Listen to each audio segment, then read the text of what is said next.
নমস্কার, সকলকে স্বাগত জানাই স্কিল দুনিয়াতে। স্কিল দুনিয়ার মেইন চ্যানেলে আপনাদের সকলকে স্বাগত। এই যে 1000-1500-এর একটা বার্ধক্য ভাতা নিয়ে এত ঝামেলা চলছে, বাংলায় কথা ছিল কিন্তু যে নতুন সরকার আনা হচ্ছে, অন্নপূর্ণা ভাণ্ডার যেরকম 100% বেড়েছে, 1000 টাকার থেকে 100% বেড়ে 2000 টাকা হয়েছে। তো এটা আমাদের বাঙালিদের এবং তথা সমগ্র বাংলার লোকজনের মাথার মধ্যে কিন্তু এটাই ছিল যে বার্ধক্য ভাতার ক্ষেত্রেও 100%ই বাড়বে। তো 100% বাড়লে 1000 থেকে জিনিসটা 2000 হবে, কিন্তু জিনিসটা হয়নি। বেড়েছে কত পার্সেন্ট? বেড়েছে 50%। 50% বেড়েছে মানে 1000-এর ওপরে 50% মানে 500 টাকা বেড়েছে। কিন্তু সেই টাকা ঢুকতেও হচ্ছে দেরি, সেই টাকা ঢুকতেও হচ্ছে দেরি এবং সেই টাকাটা আলটিমেটলি কবে ঢুকছে এই টপিকেই আজকের বক্তব্য। তো জরুরি সতর্কতা, 1500 টাকার বার্ধক্য ভাতা নিয়ে আজকে কথা বলবো। এবং শুধু বার্ধক্য ভাতা নয়, আমি বিধবা ভাতা নিয়েও কথা বলবো, বিধবা ভাতা ছাড়াও প্রতিবন্ধী ভাতা নিয়েও কথা বলবো। তো 1500 টাকা যেটা 50% বেড়েছে, সেই টাকার নতুন নিয়ম কি? আপনার নাম কি বাতিল হতে চলেছে? আপনি কি আগে কিছু পেতেন ভাতা, হঠাৎ করে আপনার নাম বাদ? সমস্ত টপিক আমি বলবো। বক্তব্য হলো, রাজ্য সরকারের নতুন ঘোষণায় ভাতার পরিমাণ বাড়লেও নিয়মের কড়াকড়িতে বাতিল হতে পারে বহু নাম। নিয়মের কড়াকড়িতে বাতিল হতে পারে বহু নাম। এবার এটা নিয়েই একটু মুশকিলে পড়ে যাচ্ছে বাংলার লোকজন, যে নিয়মের প্রচন্ড কড়াকড়ি আছে। তো জেনে নিন আপনার প্রাপ্য সুরক্ষিত রাখার সম্পূর্ণ তথ্য, যে আপনি কি পাচ্ছেন বা আপনার কি কি ক্রাইটেরিয়া সেগুলো কি ম্যাচ করছে, আপনার কি পাওয়া হচ্ছে। তো ভাতার পরিমাণ, এটা এই টপিকে কথা বলছিলাম যে মাত্র 50% বৃদ্ধি হলো।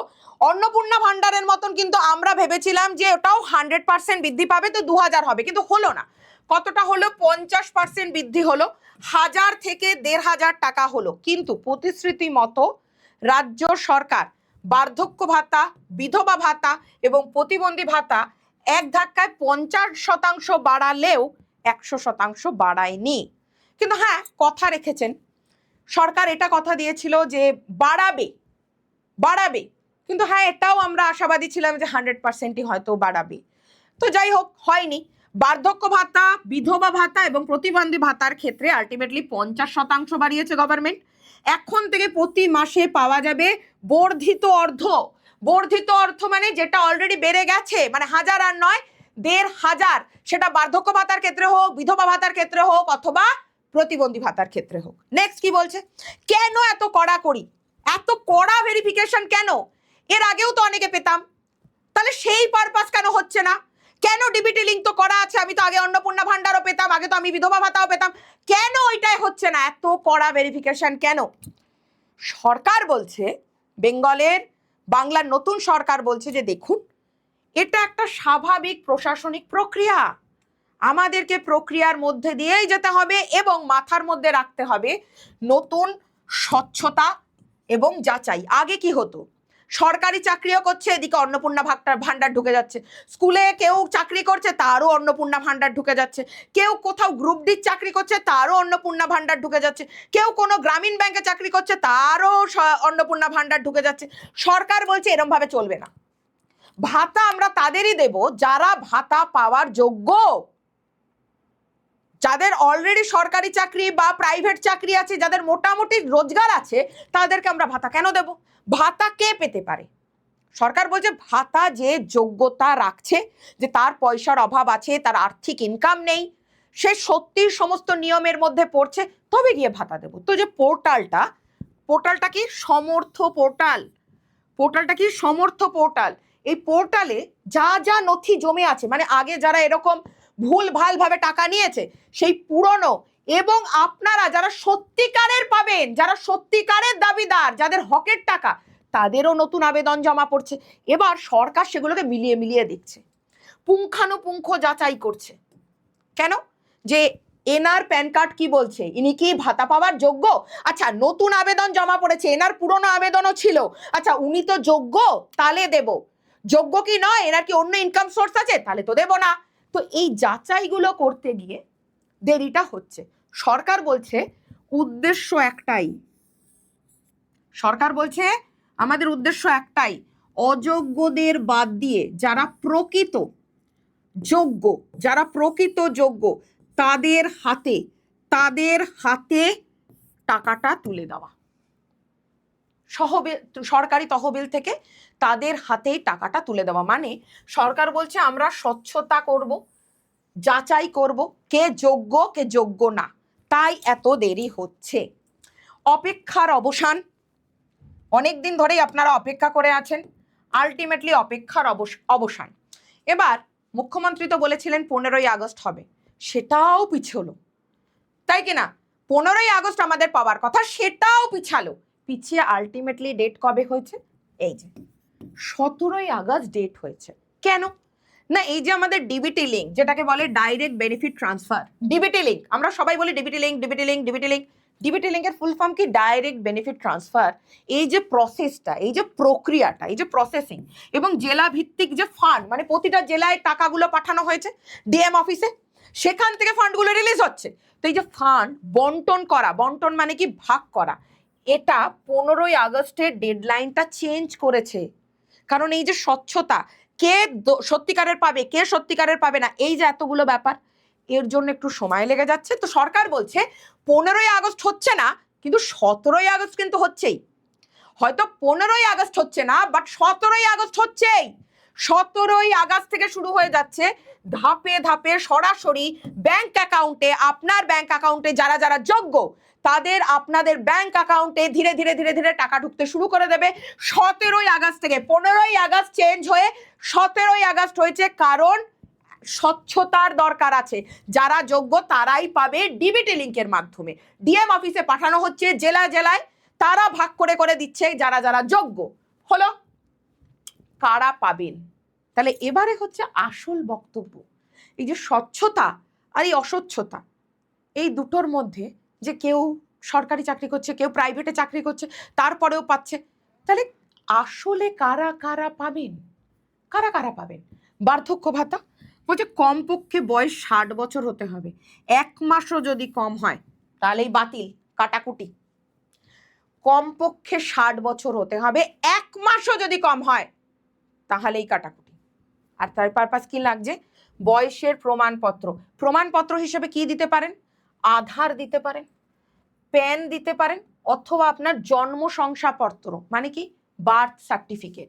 তাহলে বার্ধক্য ভাতার জন্য 60 বছরের 1 মাস কম হলেও ক্যান্সেল হয়ে যাবে। বয়সের প্রমাণ হিসাবে আপনি আধার কার্ড দিতে পারেন, প্যান কার্ড দিতে পারেন, অথবা বার্থ সার্টিফিকেট। বেশ। বিধবা ভাতার ক্ষেত্রে কি শর্ত বলছে? স্বামীর মৃত্যু হয়েছে এবং বর্তমানে মহিলা একা রয়েছেন, তাহলে সেক্ষেত্রে কি দিতে হবে? স্বামীর ডেথ সার্টিফিকেট, ওনার যে হাজবেন্ড মারা গেছে তার ডেথ সার্টিফিকেট, এবং ওই ভদ্রমহিলার আয়ের সীমার প্রমাণ। মানে ভদ্রমহিলা ধরুন সরকারি চাকরি করেন, স্বামী মারা গেছেন বলে স্বামীর ডেথ সার্টিফিকেট দিলেন, তিনি কিন্তু পেয়ে যাবেন না। আপনি যদি মোটামুটি প্রাইভেটে চাকরি করেন, বা আপনি যদি মানে সরকারি চাকরি করেন, আপনার যদি আয় জেনারেট হচ্ছে, অথবা আপনি ব্যবসা করেন, সেই ব্যবসার থেকেও আপনার ভালো আয় আছে, অ্যাকাউন্টে টাকা ঢুকছে, প্যান দিয়ে কিন্তু ওরা ফেচ করে নেবে, সেক্ষেত্রে পাবেন না। হ্যাঁ, স্বামী মারা গেছে, আপনার সেরকম আয় নেই, তবেই আপনি পাবেন। প্রতিবন্ধী ভাতার ক্ষেত্রে কি বলছে? কমপক্ষে 40% শারীরিক প্রতিবন্ধকতা থাকতে হবে, মানে আপনি 40% ডিসেবল। দেখবেন সার্টিফিকেট হয় যারা প্রতিবন্ধী, পিডব্লিউডি সার্টিফিকেটে লেখা থাকে কত পার্সেন্ট ডিসেবল। তো মিনিমাম 40% যদি ডিসেবল হয়, সেটাও যদি সরকারি হাসপাতাল বা কোনো ডাক্তারের প্রেসক্রিপশন সমস্ত কিছু মিলিয়ে সব প্রুফ দিতে হবে, 40% পার্সেন্টেজে হয়, আপনারা জানেন সেটা। যারা পিডব্লিউডি সার্টিফিকেট বার করেন, ফিজিক্যালি হ্যান্ডিক্যাপ, ডিসেবলের পার্সেন্টেজটা লেখা থাকে। তো বলছি যেটা যদি 40% হয়, ডাক্তারের প্রেসক্রিপশন, সরকারি হসপিটাল সার্টিফিকেট যদি থাকে, তবেই পাবেন। হলো। এবার সরকারি সাহায্য বনাম আসলে আমাদের জীবনের বাস্তব খরচ। ধরুন বিধবা ভাতা হোক, বার্ধক্য ভাতা হোক, অথবা প্রতিবন্ধী ভাতা হোক, সরকার সাহায্য করছে 1,500 টাকা, কিন্তু বাস্তবের মাটিতে যদি দাঁড়াই, আমাদের সাধারণ রোগ হলেই খরচ বেরিয়ে যাচ্ছে 2,000 থেকে 3,000 টাকা। ওষুধের যা দাম, ওষুধের যা দাম, আর আজকাল আমরা যা ভেজাল খাচ্ছি। আগেকার দিনে কবার শুনতেন কারোর ক্যান্সার হয়েছে? আমরাই ছোটবেলায় যখন স্কুল কলেজে পড়েছি, আমরা কিন্তু শুনিনি কারোর বাবা মারা গেছেন ক্যান্সারে অথবা কারোর মা মারা গেছেন ক্যান্সারে। আজকাল ক্যান্সার রোগটাও খুব কমন হয়ে যাচ্ছে। কিডনির সমস্যা, হার্টের সমস্যা, এই মাল্টি অর্গান ফেলিয়ার, এত ভেজাল। মাছও মানে বাজারে বিক্রির জন্য, তাড়াতাড়ি বড় করার জন্য ভুল ভাল জিনিস ভেরিতে দিচ্ছে। আমরা খাচ্ছিই ভেজাল। রোগ হচ্ছে হাজার রকমের, প্রেশার, থাইরয়েড, সুগার, এগুলো তো আরও আছেই, এগুলো তো এখন কমন রোগ হয়ে গেছে। এবার সব মিলিয়ে একটা সাধারণ মানুষের চিকিৎসার খরচ হয়ে যাচ্ছে এটা। তো সরকারি সাহায্য ১,৫০০ টাকায় কি হবে? তো ভাতা বৃদ্ধি পেলেও একজন যে শারীরিকভাবে প্রতিবন্ধী বা যে একজন বয়স্ক মহিলা বা পুরুষ, তার মাসিক খরচ সরকারি খরচের চেয়ে অনেক বেশি, অনেক বেশি। হ্যাঁ, তাও ভালো, সরকার ১,৫০০ টাকা দিচ্ছে, আগে যেটা ১,০০০ ছিল, এখন ২,০০০ ৩,০০০ খরচ আছে মাসে, শুধু ওষুধ ফষুধের পেছনেই খরচ আছে। আমি ইচ্ছা করে ছবিটা এটা রেখেছি, একটা পুরনো চশমাও রেখেছি, বয়স হয়ে গেলে তো লাগেই প্রতিটা মানুষের। তাও ভালো, সরকার একটু বাড়িয়েছে, ১,০০০ থেকে অন্তত ১,৫০০ টাকা করেছে। কিন্তু বাস্তবে যদি সরকারি সাহায্য এবং আমাদের বনাম মানে ভার্সেস যদি বাস্তব খরচ ভাবি না, সেটার পরিমাণ অনেক বেশি, অনেকটাই বেশি। সবচেয়ে বড় নিয়ম, একজন ব্যক্তি একটাই প্রকল্প পাবে। মানে ম্যাম, যেমন কেউ বার্ধক্য ভাতা পাচ্ছে, সে কৃষক বন্ধু পাবে না, বা কেউ বার্ধক্য ভাতা পাচ্ছে, সে প্রতিবন্ধী ভাতা পাবে না, বা কেউ বিধবা ভাতা পাচ্ছে, তিনি কিন্তু বার্ধক্য ভাতা পাবেন না। যে কোনো একজন ব্যক্তি একটা প্রকল্পই নিতে পারবেন। মানে ধরুন কারোর বয়স ৬০ হয়ে গেছে, তো উনি বিধবা ভাতাও পাবেন, বার্ধক্য ভাতাও পাবেন, বা যদি ফিজিক্যালি হ্যান্ডিক্যাপ্ট হয়ে থাকে সেটাও পাবেন। সরকার বলছে না, বাতিল। একজন ব্যক্তি, এই যে বাতিল, এক ব্যক্তি একটা প্রকল্প, এক ব্যক্তি একটা প্রকল্প। একজন ব্যক্তি একসঙ্গে দুটো সরকারি প্রকল্পের টাকা, যেমন বার্ধক্য কৃষক বন্ধু পাবেন না, তেমনি বার্ধক্য বিধবা ভাতা পাবেন না, তেমনি বিধবা ভাতা প্রতিবন্ধী ভাতা পাবেন না, মানে একটাই পাবেন। তবে একই পরিবারে যদি কেউ বিধবা থেকে থাকেন, তিনি বিধবা ভাতা পাবেন। ওই পরিবারে যদি কেউ বয়স্ক মানুষ থেকে থাকে, তাহলে উনি বার্ধক্য ভাতা পাবেন। ওই পরিবারেই যদি কেউ প্রতিবন্ধী থেকে থাকে, তিনি প্রতিবন্ধী ভাতাও পাবেন। মানে সরকার বলছে একই পরিবারে ৩ জন কেন, ১০ জন হলেও আমরা দেব। যদি বয়স ৬০-এর ওপরে হয়, আমরা তাকে বার্ধক্য ভাতা দেব। যদি কারোর হাজবেন্ড মারা গিয়েছে, তাকেও আমি বিধবা ভাতা দেব। কিন্তু তাদের যদি আয় না থাকে, তো যদি তাদের কোনো পার্সোনাল আয় না থাকে, তো সেটা ব্যবসার হোক, সরকারি চাকরির হোক, বা প্রাইভেট চাকরির হোক। কিন্তু বলছে একজন ব্যক্তি সে একের বেশি সুবিধা পাবে না। এক পরিবারে আলাদা আলাদা ব্যক্তি পেতে পারে আলাদা আলাদা প্রকল্প, কিন্তু একই ব্যক্তি মানে ৩টে-৪টে প্রকল্পের টাকা পাবেন না। তো টাকা পাওয়ার 4টে কড়া ব্যাংকিং শর্ত। প্রথমে আর একটা শর্ত বলে দিলাম, এবারে বাকি 4টে শর্ত বলে দিই। ১, সিঙ্গেল অ্যাকাউন্ট হতে হবে, নিজস্ব আপনার সিঙ্গেল অ্যাকাউন্ট হতে হবে। আপনার অ্যাকাউন্টে কেউ জয়েন্ট থাকতে পারবে না, আপনার অ্যাকাউন্টে কেউ জয়েন্ট থাকতে পারবে না, সিঙ্গেল অ্যাকাউন্ট হতে হবে। অনেকের থাকে না সিঙ্গেল না, জয়েন্ট অ্যাকাউন্ট, বাবার সাথে, মায়ের সাথে বা হাজব্যান্ডের সাথে, হবে না। আধার লিঙ্ক সেই ব্যাংকে থাকতে হবে, এবং সেই আধারের সঙ্গে আপনার মোবাইল নাম্বারও লিঙ্ক থাকতে হবে। আবারও বলছি, আপনার যে অ্যাকাউন্ট নাম্বার ব্যাংকে, সিঙ্গেল অ্যাকাউন্ট নাম্বার হতে হবে, সেই সিঙ্গেল অ্যাকাউন্ট নাম্বারের সঙ্গে আধার লিঙ্ক হতে হবে, আধার লিঙ্কে মোবাইল নাম্বারও থাকতে হবে। আবার কি, সেই ব্যাংক অ্যাকাউন্টে ডিবিটি থাকতে হবে। মানে মানে আপনাকে ব্যাংকে গিয়ে এনপিসিআই বা DBT link, direct benefit transfer, এই লিঙ্ক করাতে হবে। এবার আমাদের নিয়ম অনুযায়ী একটা ব্যাংকে একটা অ্যাকাউন্টে একটাই ডিবিটি করা যায়। মানে আপনার কাছে ধরুন এসবিআই এরও ব্যাংক অ্যাকাউন্ট আছে, পিএনবিরও ব্যাংক অ্যাকাউন্ট আছে, এলাহাবাদ ব্যাংকেরও ব্যাংক অ্যাকাউন্ট আছে, আপনি 3টে ব্যাংকেই কিন্তু ডিবিটি বা এনপিসিআই করতে পারবেন না। যে কোনো একটা ব্যাংকেই ডিবিটি লিঙ্ক থাকতে পারবে, হলো। আর লাস্ট শর্ত হচ্ছে, আপনার যে অ্যাকাউন্টটা, যেটা সিঙ্গেল অ্যাকাউন্ট, যেটায় আধার লিঙ্ক, যেটায় মোবাইল লিঙ্ক, যেটায় ডিবিটি লিঙ্ক, সেটাই গত 6 মাসে অন্তত হলেও একবার টাকা রাখা অথবা টাকা তোলা, দুটোর মধ্যে যে কোনো একটা, মানে ওটা অ্যাক্টিভ আছে কিনা অ্যাকাউন্টটা, গত 6 মাসের মধ্যে অ্যাকাউন্ট অন্তত একবার লেনদেন হওয়া চাই। লেনদেন মানে হয় আপনি টাকা রেখেছেন, সেটা আপনি 20 টাকাও রাখতে পারেন, 100 টাকাও রাখতে পারেন, 200 টাকাও রাখতে পারেন, অথবা ওই অ্যাকাউন্টের থেকে আপনি 50 টাকাও তুলতে পারেন, 100 টাকাও স্লিপে তুলতে পারেন। মানে আপনাকে দেখাতে হবে অ্যাকাউন্ট অ্যাক্টিভ আছে। বোঝাতে পারলাম? তাহলে কি কি শর্ত? আপনার নিজের সিঙ্গেল অ্যাকাউন্ট থাকতে হবে, সেই সিঙ্গেল অ্যাকাউন্টে আধার লিঙ্ক থাকতে হবে, আধার লিঙ্কের সঙ্গে মোবাইল নাম্বার অ্যাটাচ থাকতে হবে, ডিবিটি লিঙ্ক হতে হবে যে কোনো একটা ব্যাংকে, সেই ডিবিটি লিঙ্ক আলা ব্যাংক অ্যাকাউন্ট 6 মাসের মধ্যে হয় টাকা তুলেছেন, বারবার বলছি দুটোই দরকার নেই, হয় টাকা তুলেছেন অথবা টাকা রেখেছেন, হয় টাকা তুলেছেন অথবা টাকা রেখেছেন, সেটা যে অ্যামাউন্টেরই হোক। সমর্থ পোর্টাল কি বলছে, আপনার স্টেটাস কি? স্টেটাসে শো করছে দেখবেন আপনার টাকা শীঘ্রই ঢুকবে, অথবা পেন্ডিং দেখাচ্ছে, অথবা রিজেক্টেড দেখাচ্ছে। মানে যদি আপনার সমস্ত শর্ত ঠিক থাকে তাহলে এখানে লেখা থাকবে আপনার টাকা খুব শীঘ্রই ঢুকবে, অ্যাপ্রুভড বা পেমেন্ট সাকসেস এরকম দেখাবে। যদি যাচাই প্রক্রিয়াতে আছে, যে দেখছে আপনার সব ডকুমেন্ট ঠিক আছে কিনা, আপনার অন্য কোথাও রোজগার আছে কিনা, আপনার ব্যাংক অ্যাকাউন্টে ডিবিটি আছে কিনা, আধার লিঙ্ক আছে কিনা, তাহলে এরকম দেখাবে যে ধৈর্য ধরুন, প্রক্রিয়া চলছে। আর ধরুন ওরা দেখে নিয়েছে যে না আপনি 2 নম্বরই, আপনার কাছে অলরেডি রোজগারের 10 জায়গা আছে, তারপরেও আপনি আবেদন করেছেন, সেক্ষেত্রে কি হবে? রিজেক্টেড, বাতিল। সমর্থ পোর্টালে দেখাবে। আবেদন সম্পূর্ণ অফলাইন এবং বিনামূল্যে। কিভাবে করবেন? আবেদনপত্র জমা দিন শুধুমাত্র পঞ্চায়েতে, মিউনিসিপ্যালিটিতে অথবা বিডিও অফিসে। আবেদন প্রক্রিয়া 100% বিনামূল্যে, কোনো টাকা নিচ্ছে না গভর্নমেন্ট। কোনো ওটিপি আসলে ভুলেও অন্য কারোর সাথে শেয়ার করবেন না, এগুলো হচ্ছে সতর্কতা। আবেদনপত্র শুধুমাত্র জমা দিন আপনার কাছের পঞ্চায়েতে অথবা আপনার মিউনিসিপ্যালিটিতে অথবা আপনার বিডিও অফিসে। আবেদন প্রক্রিয়া পুরোপুরি ফ্রি, 100% ফ্রি, কাউকে কোনো টাকা দেবেন না। 3 নম্বর হচ্ছে আপনার কাছে এই পারপাস কোনো রকম ওটিপি আসলে, ব্যাংক থেকে ওটিপি আসলে কাউকে দেবেন না। আবেদন বাতিল হলে কি করবেন? ধরুন আপনি যোগ্য কিন্তু আপনার আবেদন বাতিল, তাহলে এখানে একটা লাইন আছে, বাতিল মানেই সব শেষ নয়। এই জায়গাটা দেখুন, বাতিল মানেই সব শেষ নয়। বাতিল হয়েছে বলেই সব শেষ নয়। ভুল যদি কিছু করেছেন সেটা সংশোধনের সুযোগও থাকবে।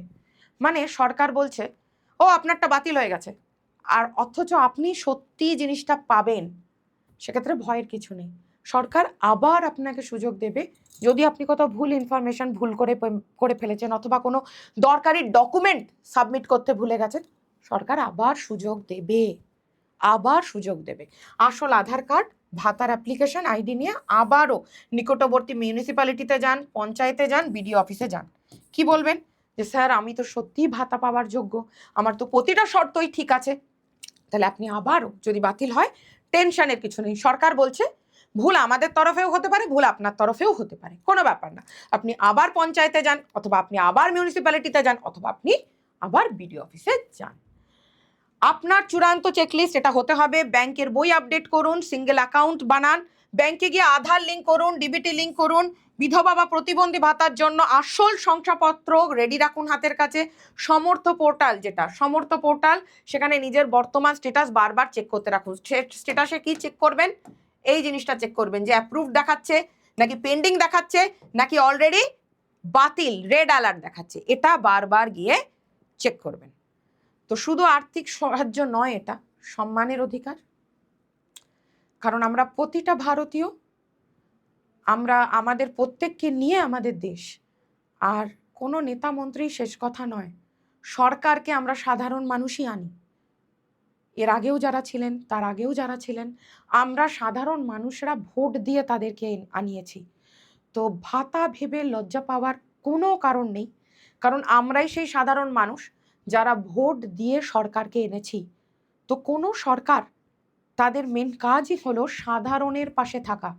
তো এটা আর্থিক সাহায্য নয়, এটা অবশ্যই সম্মানের অধিকার। কারণ আমার আর আপনার, আমাদের ভোটের জন্যই আজকে নতুন সরকার এসছে। আগেও যারা ছিল তারাও আমার বা আপনাদের ভোটে এসছিল। তো আমরা জনগণই শেষ কথা ভারতবর্ষের সংবিধান অনুযায়ী। তো সরকারের কাজই হচ্ছে আমাদেরকে সাপোর্ট দেওয়া, কারণ আমরা ভারতীয় নাগরিক, বাংলার নাগরিক। তো বাংলা গভর্নমেন্ট আমাদেরকে সাহায্য না, সম্মানের অধিকার দিচ্ছে। ভোট দিয়ে আনা হয়েছে, এমনি এমনি কেউ ক্ষমতায় চলে আসেনি, তাই না? তো অবশ্যই এটা সম্মানের অধিকার, শুধু আর্থিক সাহায্য নয়, এটা আমাদের সম্মানের অধিকার। তাই বার্ধক্য ভাতা বা বিধবা ভাতা বা প্রতিবন্ধী ভাতা কেউ কাউকে দয়া করছে না। আপনি যদি সত্যি আপনার সবকটা শর্ত থাকছে, তো এটা আপনার সম্মানের লড়াই, আপনার অধিকারের লড়াই। 100 বার আপনাদের লড়াই, আমাদের লড়াই, সবার লড়াই, কারণ ভোটটা আমরা দিয়েছি, সরকার এসছে। তো স্কিল দুনিয়া চ্যানেলকে সাবস্ক্রাইব করে রাখুন, ঝটপট সাবস্ক্রাইব করে রাখুন। এখানে আমরা চাকরি রিলেটেড অনেক ভিডিও করি, ভাতা কিভাবে অ্যাপ্লাই করতে হবে সেই রিলেটেডও অনেক ভিডিও করি। এক্ষুনি ঝটপট চ্যানেলকে সাবস্ক্রাইব করে রাখুন, আরও ভালো ভালো, কারণ চাকরি প্রচণ্ড দরকার বেঙ্গলে। সরকারি চাকরির নোটিফিকেশন এখনো আসছে না। আমাদের বিভিন্ন এমএনসির সঙ্গে টাই আপ আছে, বিভিন্ন ব্যাংকের সঙ্গে টাই আপ আছে। যারা যারা চাকরি চাইছেন, যেমন আমরা ফ্লিপকার্টে অলরেডি 163 জনকে প্লেসমেন্ট দিয়েছি, এখনো আমাদের ইন্টারভিউ চলছে। যারা যারা চাইছেন ঝটপট ঝটপট আমাদের চ্যানেলকে ফলো করুন, অনেক জবের নোটিফিকেশন পাবেন। আমরা ব্যাচে ক্লাস শিখিয়ে জব প্লেসমেন্ট দিই, সেটাও পেয়ে যাবেন। ঝটপট চ্যানেলকে সাবস্ক্রাইব করে রাখুন, আমার ভিডিও ভালো লাগলে লাইক করে রাখুন।